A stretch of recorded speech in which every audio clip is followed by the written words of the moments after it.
ai tahqiqon lit thawab, menyatakan bahwa setiap perintah itu pasti ada ganjaran.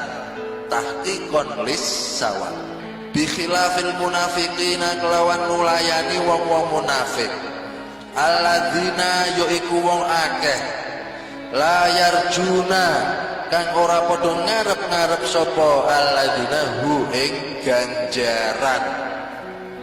Lah iki bedane wong munafik karo wong sing mukmin sejati.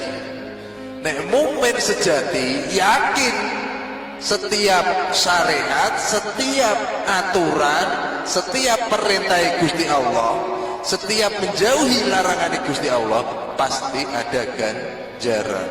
Beda nek wong munafik, yo wis lesane tok ngaku iman tapi atine boten iman. Lho, beda. Nek wong munafik arep-arepe ora ganjaran. Wong munafik sedekah arep-arepe apa?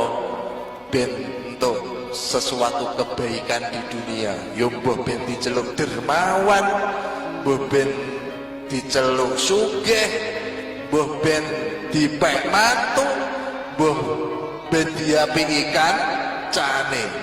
Iku ciri-ciri wong munafik. Apik ning ngarep, elek ngelek-ngelek ning nguri. Iku wong munafik.